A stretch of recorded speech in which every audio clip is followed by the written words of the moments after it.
Ya, pemirsa, masih kembali di Lapor Polisi. Ini ada seorang anak muda warga Kosambi, Jakarta Barat yang tenggelam di Kali Jodoh. Ya, tim Basarnas mengerahkan sejumlah penyelam dan perahu karet dalam mencari korban, namun hingga kini korban belum ditemukan.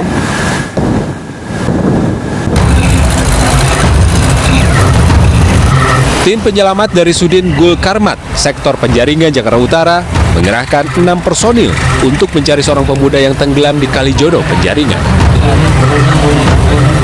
Selain dengan perahu karet, 2 penyelam Basarnas juga dikerahkan untuk mencari korban.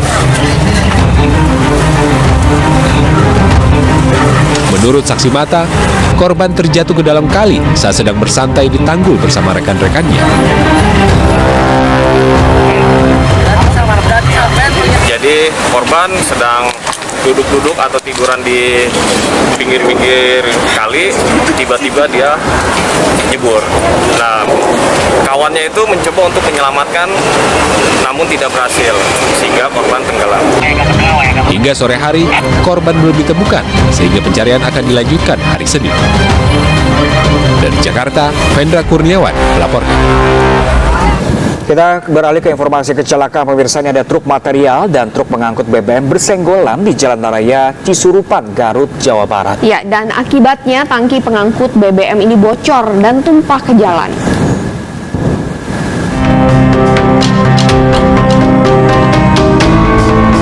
Inilah video viral warga yang merekam tumpahan bahan bakar minyak di Jalan Raya Cisurupan setelah sebuah truk tangki BBM Pertamina bersenggolan dengan truk pengangkut material. Akibatnya, tangki BBM jenis Pertalite yang akan dikirim untuk memasok ke sejumlah SPBU bocor dan tumpah ke jalan. Petugas gabungan langsung dikerahkan untuk evakuasi kebocoran mobil tangki pengangkut BBM.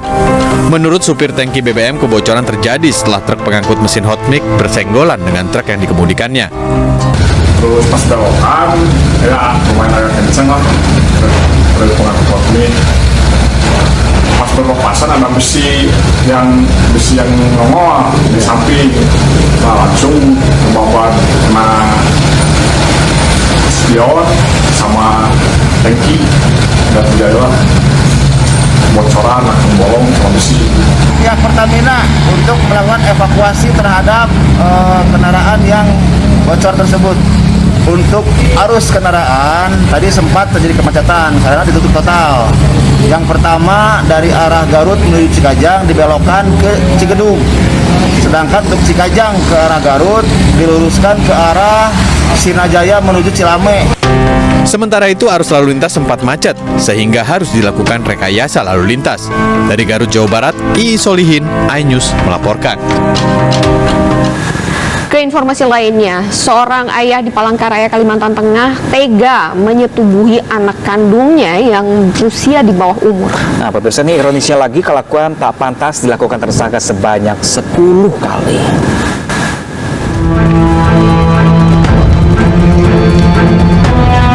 Pria berusia 38 tahun ini ditangkap petugas untuk menjalani pemeriksaan di ruang unit perlindungan perempuan dan anak Polresta Palangkaraya, Kalimantan Tengah. Tersangka ditangkap polisi di rumahnya setelah menyetubuhi anak kandungnya yang masih berusia 14 tahun. Dari hasil pemeriksaan, tersangka sudah melakukan 10 kali sejak tahun 2021 hingga tahun 2022. Modus yang dilakukan tersangka yakni memaksa korban yang sendirian di rumah. Perilaku tersangka terungkap setelah korban menceritakan kejadian tersebut kepada tetangga. Bapak inisialnya M, usia 38 tahun. Terhadap anak Bunga usia 14 tahun.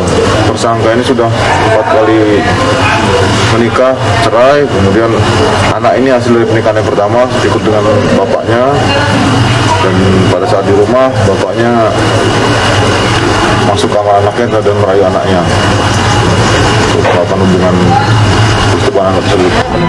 Untuk mempertanggungjawabkan perbuatannya, tersangka dijerat Undang-Undang Perlindungan Anak dengan ancaman hukuman 15 tahun penjara. Dari Palangkaraya, Kalimantan Tengah, Adisata, iNews melaporkan.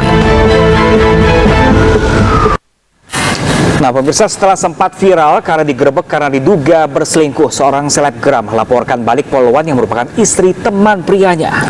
Ya, dan sementara itu dari Sumatera Utara, polisi berhasil menangkap pelaku penembakan pendeta di Deli Serdang. Dan kedua informasi tadi sekaligus mengakhiri lapor polisi hari ini. Dan terima kasih sudah menyaksikan lapor polisi. Dan bagi Anda yang ingin memberikan aspirasi, keluhan, laporan dan juga apresiasi kepada pihak kepolisian di seluruh Nusantara, kami juga membuka laporan pengaduan yang bisa diakses kapanpun melalui sejumlah channel kami, yaitu di Instagram resmi kami @laporpolisi_iNewsTV dan @official_iNewsTV. Nah, pemirsa, Anda juga bisa menghubungi kami melalui email kami pemirsa di laporpolisi.ais@gmail.com pemirsa. Bersama saya Pram Senja dan rekan saya. Dan saya Anita Mai, kami pamit undur diri. Selamat pagi, sampai jumpa. Lapor polisi, Anda lapor, kami sampaikan.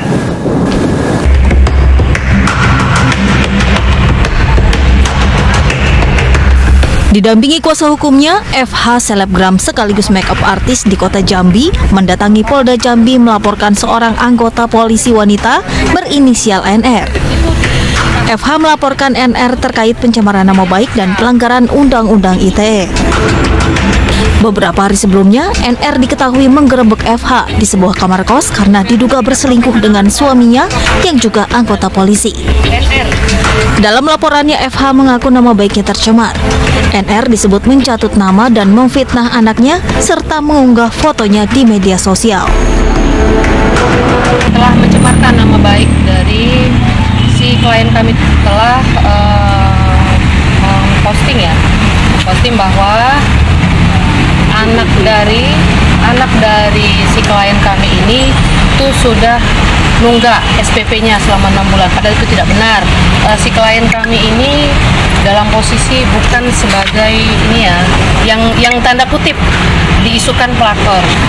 Pada waktu itu mereka berhubungan itu posisi rumah tangga, si laki-laki itu si suami NR dan NR itu dalam jauh sebelumnya sudah tidak harmonis. Jadi diisukan dia, maksudnya dalam tanda kutip pelakor itu, klien kami keberatan.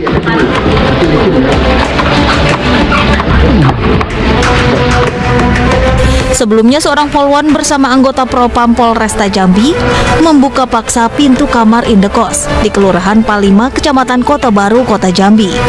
Kamar tersebut ditempati seorang oknum polisi berpangkat brigadir yang juga suami si polwan dan diduga sedang berselingkuh dengan seorang selebgram sekaligus makeup artis. Oknum polisi tersebut kini masih diperiksa intensif di Propam Polresta Jambi.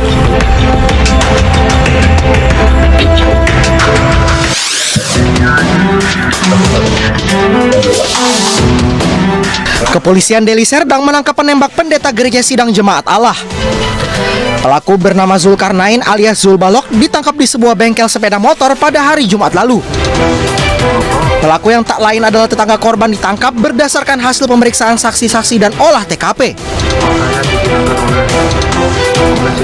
Si pelaku bersembunyi di ketinggian yang berhadapan dengan sambil merokok. Di situ pelaku mengamati si korban.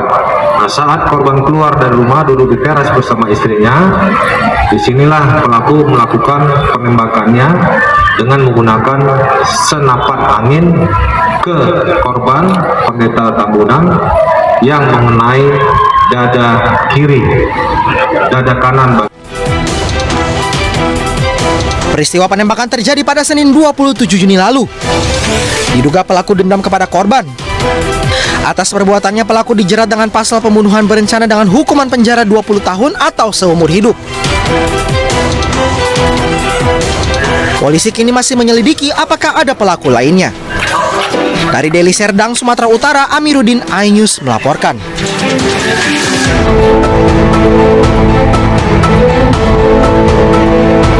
Bersama warga, petugas pemadam kebakaran Kota Parepare mengevakuasi seekor ular piton sepanjang 5 meter.